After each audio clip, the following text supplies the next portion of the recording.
আজকের এই পর্বে আমি আপনাদের সঙ্গে শেয়ার করব আপনারা ক্রুজে করে গঙ্গাসাগর পৌঁছবেন কিভাবে, বুকিং করবেন কিভাবে, কত খরচ পড়বে, এখান থেকে গঙ্গাসাগর পৌঁছতে কত সময় লাগবে, গঙ্গাসাগরে পৌঁছে কোথায় থাকবেন, এই সমস্ত ইনফরমেশন থাকবে আজকের এই ভিডিওতে।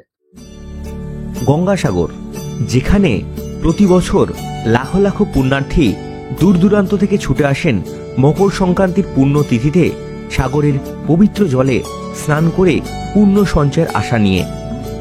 আর সেই উৎসবকে ঘিরেই আয়োজিত হয় 5 দিন ব্যাপী গঙ্গাসাগর মেলা। সব সাগর বারবার, আর এবছরে আপনাদের সঙ্গে নিয়ে গঙ্গাসাগর, এটাই আমার প্রথমবার। আর সেই মেলার প্রস্তুতি কেমন চলছে তা ঘুরে দেখতে গত 23শে ডিসেম্বর 2023 খুব সকালে যাত্রা শুরু করে শিয়ালদা হয়ে আমি পৌঁছে গিয়েছিলাম ডায়মন্ড হারবার জেটি ঘাটে। আজ 23শে ডিসেম্বর 2023 ডায়মন্ড হারবারের এই জেটি ঘাট থেকে আমি সৌম্য সকল দর্শক বন্ধুকে স্বাগত জানাই আমাদের এবারের গঙ্গাসাগরের জার্নিতে। আর সেখান থেকে ঘন্টা দুয়েকের একটি অসাধারণ ক্রুজ জার্নি করে পৌঁছে গিয়েছিলাম গঙ্গাসাগরে।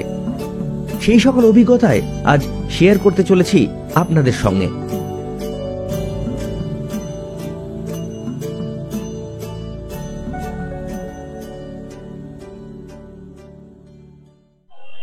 Very good morning.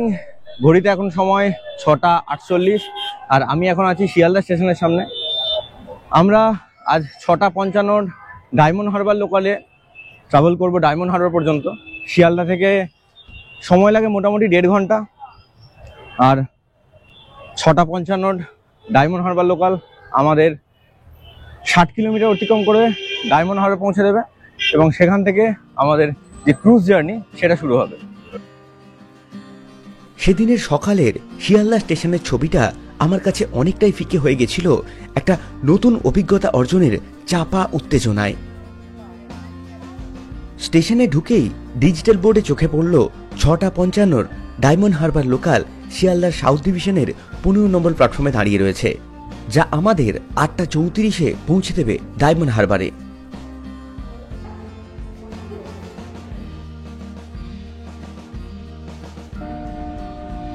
সঠিক সময়েই ট্রেন ছাড়ল ডায়মন্ড হারবারের উদ্দেশ্যে। শিয়ালদা সাউথ ডিভিশনের অন্যান্য রুটের ট্রেনের থেকে এই ডায়মন্ড হারবার রুটের ট্রেন অনেক বেশি ফাঁকা থাকে। শীতের সকালের সঙ্গে সামঞ্জস্য রেখে হাতে একটা গরম ধোঁয়া ওঠা চায়ের কাপে চুমুক দিতে দিতে পৌঁছে গেলাম বারুইপুর জংশন।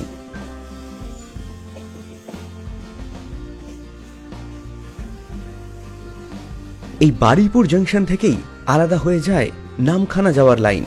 যারা কাকদ্বীপ হয়ে গঙ্গাসাগর পৌঁছতে চাইছেন তারা শিয়ালদা থেকে নামখানাগামী ট্রেন ধরেই রওনা দেবেন কাকদ্বীপের উদ্দেশ্যে। আর যারা আমার মতো ডায়মন্ড হারবার থেকে ক্রুজে করে গঙ্গাসাগর পৌঁছচ্ছেন তারা কিন্তু অবশ্যই 9টার মধ্যে ডায়মন্ড হারবার পৌঁছে যাওয়ার চেষ্টা করুন।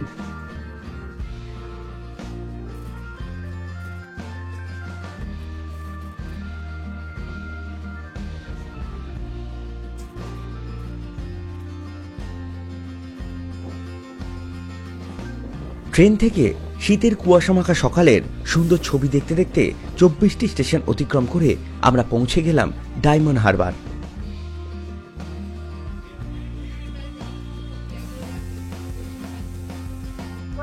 ঘড়িতে সময় 8টা 36, আর নির্ধারিত সময়ের মাত্র 2 মিনিট লেটে 60 কিলোমিটার ডিস্টেন্স কভার করে আমরা এখন এসে পৌঁছালাম ডায়মন্ড হারবার। স্টেশনের বাইরে যেতে হবে, সেখান থেকে টোটো নিয়ে আমাদের রওনা দিতে হবে ডায়মন্ড হারবার জেটি ঘাট।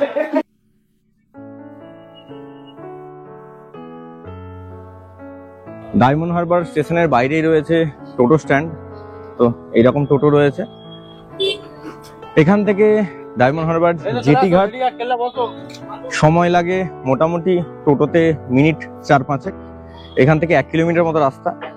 যাদের পায়ে কোনো অসুবিধা নেই বা হাঁটতে ভালোবাসেন তারা হেঁটেও চলে যেতে পারেন, নইলে আমার মতো মাথাপিছু 10 টাকা ভাড়া দিয়ে টোটো করে চলে যেতে পারেন ডায়মন্ড হারবার জেটি ঘাট।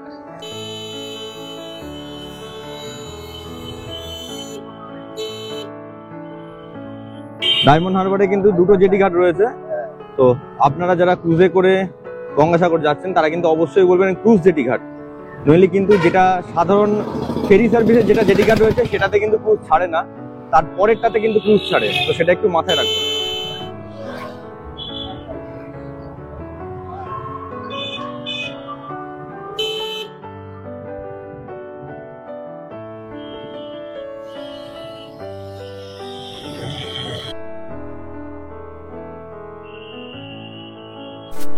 এখন দাঁড়িয়ে আছি ডায়মন্ড হারবারের জেটি ঘাটে।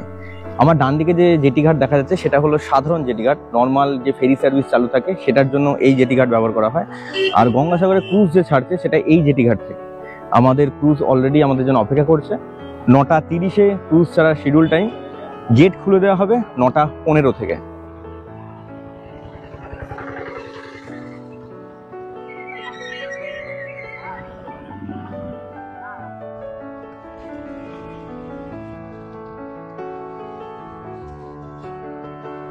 আমি প্রথমবারের জন্য গঙ্গাসাগর যাচ্ছিলাম বলেই হয়তো এই শীতের মধ্যেও আমার উত্তেজনার পারদ ছিল যথেষ্ট চড়া।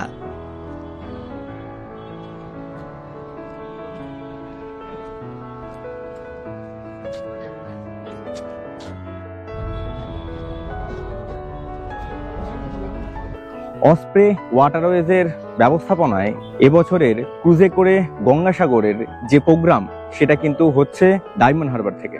তো আপনারা ডায়মন্ড হারবার থেকে ক্রুজের টিকিট বুক করবেন কিভাবে? আপনারা এখানে ডায়মন্ড হারবারে এসে বুক করতে পারেন, সেটা একটা সম্ভাবনা রয়েছে। তবে আমি সাজেস্ট করব আপনারা অনলাইনে বুক করে নিন। এনাদের যে বুকিং ডিটেলস এবং অফিসিয়াল যে অনলাইন ওয়েবসাইট রয়েছে সেটা আমি কিন্তু স্ক্রিনে দিয়ে দিলাম এবং ডেসক্রিপশনে পুরো ডিটেলস দেওয়া রইল, আপনারা সেখান থেকে চেক করে দিতে পারেন। তবে আমি কিন্তু অনলাইনে টিকিট বুক করতে পারিনি, এনাদের সার্ভার কিন্তু মাঝে মধ্যেই ডাউন ছিল, যে কারণেই আমি কন্ট্যাক্ট নাম্বারে যোগাযোগ করেছিলাম। স্ক্রিনে যে কন্ট্যাক্ট নাম্বারটা যাচ্ছে সেই কন্ট্যাক্ট নাম্বারে আপনারা যোগাযোগ করে নিন। হোয়াটসঅ্যাপে আপনারা এনাদের ইনফরমেশন সাবমিট করে দেবেন, এনারা কিন্তু অনলাইনে টাকা আপনাদের থেকে কালেক্ট করে আপনাদের টিকিট প্রোভাইড করে দেবে। আমাকেও একই পদ্ধতিতে এনারা টিকিট প্রোভাইড করেছেন, আমি অনলাইনে কিন্তু টিকিট নিতে পারিনি। যারা অনলাইনে টিকিট নিয়ে নিচ্ছেন বা যাদেরকে অসপ্রে থেকে টিকিট পাঠিয়ে দেওয়া হচ্ছে তারা কিন্তু প্রিন্ট আউট না নিলেও চলবে। আপনারা যদি মোবাইলেও টিকিট দেখান সেক্ষেত্রেও কিন্তু এই টিকিট ইকুয়ালি ভ্যালিড।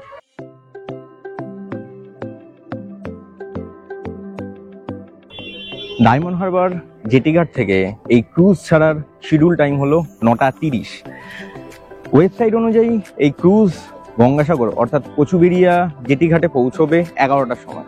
তবে হাতে মোটামুটি 2 ঘন্টা সময় নিয়ে চলাই ভালো, মোটামুটি ধরে চলুন আপনারা 11:30।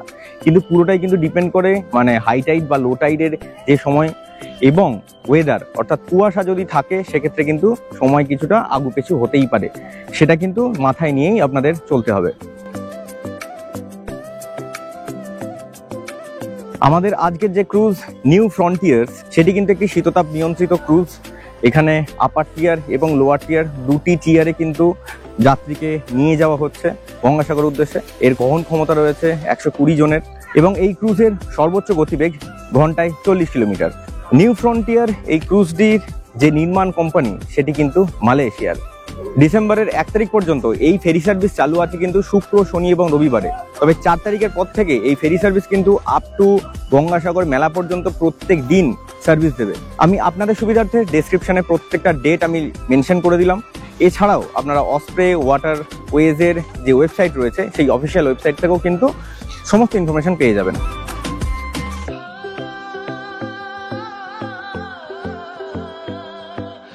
এখনো দাঁড়িয়ে আছি এই জেটি ঘাটে। আমি এখনো এন্ট্রি পাইনি এখানে ভেতরে, টিকিট রয়েছে, অনেকটা ভিড় রয়েছে বলে আমি এখনো এন্ট্রি করিনি। তো এনাদের ব্যবস্থাপনা এখন অবধি ঠিকঠাকই আছে। এখন ঘড়িতে সময় 9:23, শিডিউল টাইম 9:30-এ। তো দেখা যাক শিডিউল টাইমে আমাদের যে ক্রুজ রয়েছে সেটা গঙ্গাসাগর উদ্দেশ্যে রওনা দিতে পারে কিনা। অবশেষে উঠে পড়লাম ক্রুজে, একটা নতুন অভিজ্ঞতার সাক্ষী হতে। ক্রুজের লোয়ার ডেকে 2 রকমের সিটিং অ্যারেঞ্জমেন্ট রয়েছে। পিছনের অংশ হলো ইকোনমি ক্লাস এবং সামনের অংশ হলো প্রিমিয়াম ক্লাস। ক্রুজের আপার ডেকে রয়েছে আরও একটি প্রিমিয়াম ক্লাস সিটিং অ্যারেঞ্জমেন্ট যা ক্যাপ্টেন্স কেবিন লাগোয়া, এবং পিছনের অংশে রয়েছে একটি ওপেন স্পেস যেখানে যাত্রীরা বসে কিংবা দাঁড়িয়ে জলপথে যাত্রা করার মজা নিতে পারেন। আপার টিয়ারে ওঠার আগে যে দরজা রয়েছে তার ঠিক উপরে একটা ইভাকুয়েশন প্ল্যান দেওয়া রয়েছে।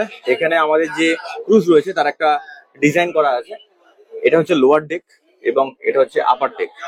লোয়ার ডেকের সামনে একটা পার্ট আছে যাত্রীদের বসার জন্য, মাঝখানে একটা পার্টিশন রয়েছে ওপরে ওঠার জন্য, এবং পেছনে আরেকটা স্পেস করা রয়েছে যাত্রীদের বসার জন্য। একদম শেষে রয়েছে দুটো টয়লেট, আর উপরের পার্টটা হচ্ছে এখানে কেবিন পার্ট, এবং এখানটা কিন্তু ওপেন স্পেস। নির্ধারিত সময় থেকে 10 মিনিট লেটে আমাদের ক্রুজ রওনা দিল গঙ্গাসাগরের উদ্দেশ্যে। আপার ডেকে আমার যেটা বসার পজিশন সেটা হলো যে কেবিন রয়েছে ক্যাপ্টেন্স কেবিনের ঠিক পেছনে। তো এটা প্রিমিয়াম ক্লাস, আর আমি পুরো ক্রুজটা ঘুরে যেটা দেখলাম তো ওটাই কিন্তু শীততাপ নিয়ন্ত্রিত।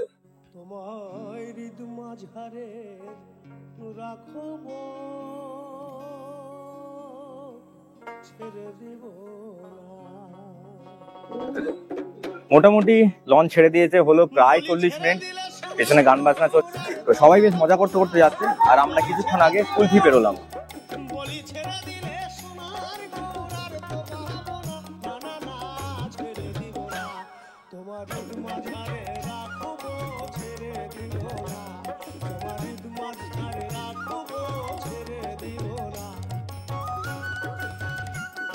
কলকাতা থেকে বিভিন্ন উপায়ে গঙ্গাসাগর পৌঁছানো যায়, কিন্তু আমার মতে গঙ্গাবক্ষে ক্রুজে করে এই 1.5 থেকে 2 ঘন্টার জার্নি বেশ রোমাঞ্চকর। তার সঙ্গে যদি চলতে থাকে টুকটাক খাওয়া দাওয়া ও গান বাজনা, তাহলে তো সোনাই সোহাগা। ক্রুজে কিন্তু আপনারা চাইলে ব্রেকফাস্টও নিতে পারেন, কিন্তু সেটা টিকিট কাটার সময় আপনাদের কনফার্ম করে দিতে হবে। ব্রেকফাস্টের জন্য আপনাদের 100 টাকা করে পে করতে হবে। ব্রেকফাস্টে থাকছে 4টে করে কচুরি, সিঙ্গাড়া এবং মিষ্টি আর জুস। আর এছাড়া অন স্পট আপনারা কিন্তু কোনো রকম ব্রেকফাস্ট যদি বলেন সেক্ষেত্রে কিন্তু অন স্পট ব্রেকফাস্ট দেওয়া হয় না। এনারা বাইরে থেকে ওটা অ্যারেঞ্জ করে নিয়ে আসেন, তো সেক্ষেত্রে অন স্পট দেওয়াটা পসিবল নয়। আর ক্রুজে যেটা রয়েছে সেটা হচ্ছে সাফিসিয়েন্ট জল রয়েছে, আপনারা জল কিন্তু এখান থেকে নিয়ে খেতে পারেন, তার জন্য কোনো এক্সট্রা চার্জেস নেই। চা, কফি এবং বিস্কিট পাওয়া যায় ক্রুজে, সেটার জন্য কিন্তু আপনাদের এক্সট্রা করে পে করতে হবে। চা এবং কফির জন্য 20 টাকা, আর বিস্কুটের যেরকম দাম রয়েছে সেই দাম আপনাদের পে করে কিন্তু বিস্কিট পারচেজ করতে হবে।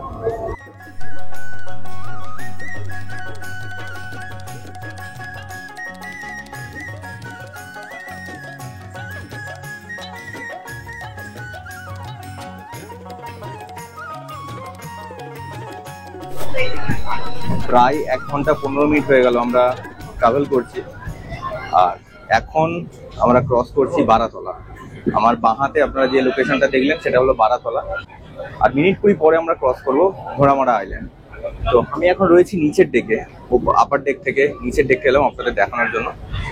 এই একটা পজিশন রয়েছে যাত্রীদের বসার জন্য, আর একটা রয়েছে এটা সামনের পজিশনটা, আর এটা হচ্ছে পেছনের পজিশন।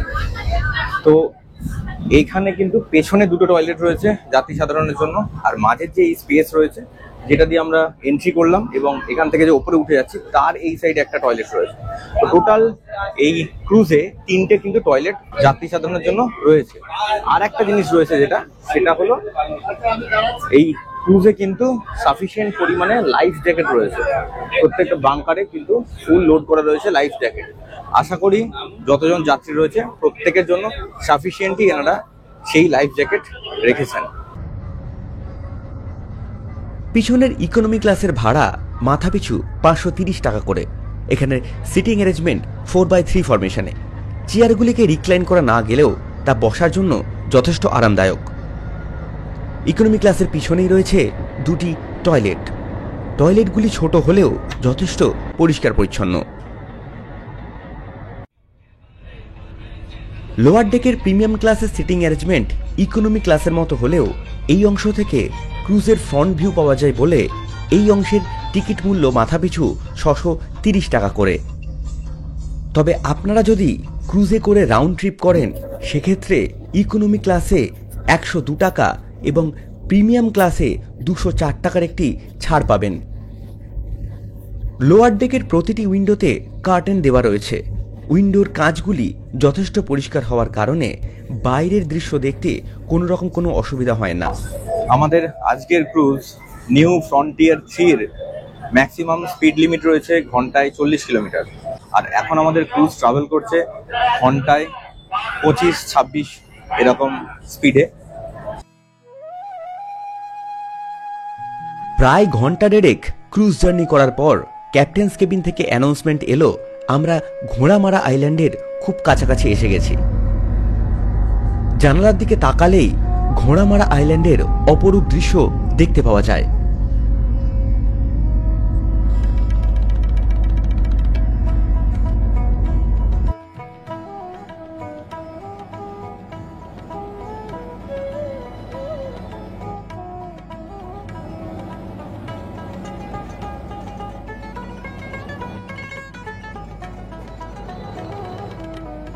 আমরা এখন ক্রস করছি ঘোড়ামরা আইল্যান্ড। আমার ডান হাতে ঘোড়ামরা আইল্যান্ড, যেটা দেখলে তোমরা। আর এখানে কিন্তু ক্রুজে কিন্তু অ্যানাউন্সমেন্ট হচ্ছে কোথায় কোন জায়গা আমরা ক্রস করছি। আর এটা কিন্তু সবচেয়ে বড় সুবিধা, আমরা অনেকেই জানি না, তো ক্যাপ্টেন্স কেবিন থেকে কিন্তু সেটা অ্যানাউন্সমেন্ট হচ্ছে। আর এই ঘোড়ামরা আইল্যান্ডে কিন্তু জনবসতি রয়েছে, চাষাবাদ হয়। এই বিপুল জলরাশির মধ্যে একটা যে দ্বীপ, সেখানে জনবসতি রয়েছে এবং মানুষজন এই দ্বীপে সার্ভাইভ করে বেঁচে আছে, এটা একটা সত্যি দেখার মতো বিষয়। তো দ্বীপটা অসম্ভব সুন্দর লাগছে।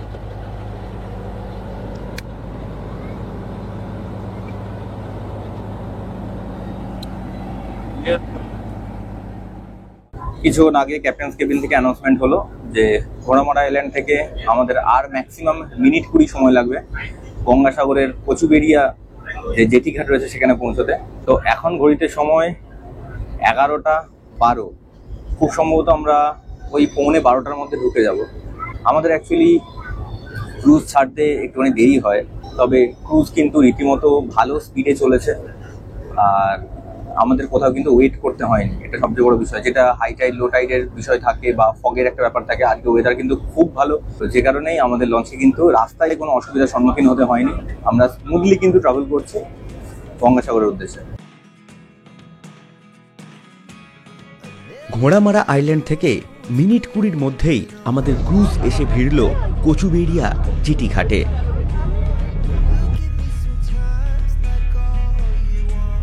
অপূর্ব এক ক্রুজ যাত্রার অভিজ্ঞতা নিয়ে নেমে পড়লাম কচুবেড়িয়া জেটি ঘাটে। সময় 11:35 আর ফাইনালি আমাদের ক্রুজ এসে দাঁড়ালো গঙ্গাসাগরের কচুবেড়িয়া যে লঞ্চ ঘাট, সেই লঞ্চ ঘাট বা জেটি ঘাটে।